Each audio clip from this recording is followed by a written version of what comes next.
The book of Ezekiel. Ezekiel, he lived in exile in Babylon during the 6th century BC.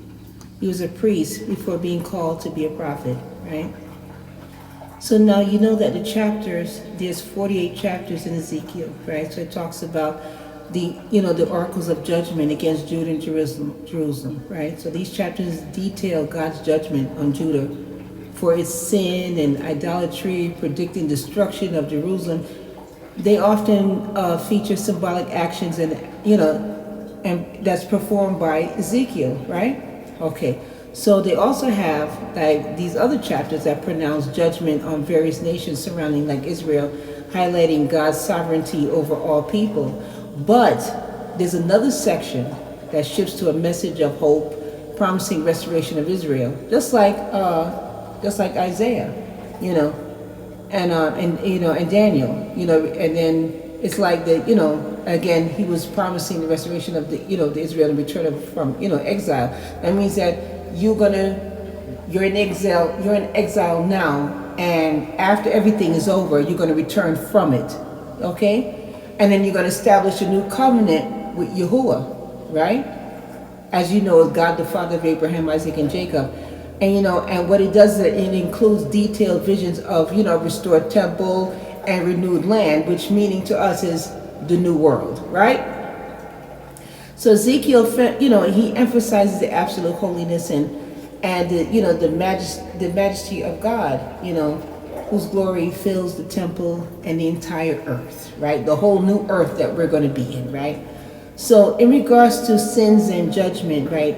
So Ezekiel confronts the sin of Israel and the nations, and he emphasizes the consequences of the disobedience of Yahuwah, right? So Ezekiel also explores the balance between the account of us knowing the individual accountability, like for us taking accountability for sin, and the corporate responsibility of the nation, right? Meaning that the responsibility of the nation, meaning that all of us, we need to take accountability for ourselves and also teach others to take accountability for themselves as well, right? Okay, so the visions of the visions of the restored temple, right, and also the temple worship. You know what I mean? Like the restored temple in the final end of the chapters. It emphasizes the importance of worship and God's presence among His people. Now Ezekiel's prophecies are filled with some crazy. I mean, like it's it's sometimes like bizarre imagery. Like dry bones. Right, and it's including the vision of the chariot, the Merkabah, the valley, as I said, the dry bones, the symbolic actions he commanded to perform. Remember when God told him, tell the dry bones to rise up, like that, right? So Ezekiel's emphasis on God's holiness and His justice, and also love, shaped the Jewish and the Christian, the Jewish and the Christian theologies.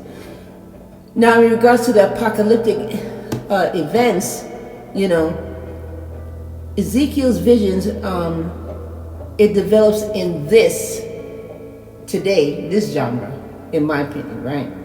So, the prophecies of Ezekiel influenced us all, whether you're Jewish or Christian or whatever, right? But everything boils down to the thought about the nature of God, like the consequences of sin and the hope for future restoration. Just like Isaiah and Jeremiah, they all have a judgment message, but at the end of it all promises restoration, right? So it's like, to me, the book of Ezekiel is like a hopeful book. Like you can hope for things, you can hope to rise, you can rise out of the ashes, if you will, right? So what it does is that it really confronts the reality of sin and judgment, but it also offers a vision of power, of God's faithfulness, and again, of getting everything back, of being restored after a vivid, after like a big apocalyptic scene, like you're going through exile, like what we're going through now. We can't pay our rent, we can't pay our mortgage, we can't buy eggs, we can't buy food, all the stuff that we need we cannot afford anymore. People are losing their jobs, everybody's going to be out of work, and what are we going to do, right? So just so you know, it's just that throughout it all, we have to think about the nature of God. We have to think about the consequences of sin, and also stay in faith through whatever's going on. Stay in faith with God, as He promises restoration after He's broken this place out. Because remember, God has to break. You have to break things up. He has to break things apart in order to put it together and make it whole in His way and His will, right? So, and that's what this is about, right? So this is what Ezekiel is about, and it's a very wide, a lot of things. It's scary, but it's also saying, oh, okay, yeah, we are supposed to go through this, but you know what? No matter what we're going through, God is with us, and that's the whole test of it, and that's why He states that the entire earth is going to be crushed, but it's going to come back together, and we're going to start a new covenant. You heard about the new covenant, right? Which is also in, I think it's Hebrews or Galatians, where God is going to, after He's done everything and crushed everything and everything, as He wants to start all over again in the new world, He's going to start a new covenant with us, and He's going to, we don't have to read the Bible anymore or anything like that.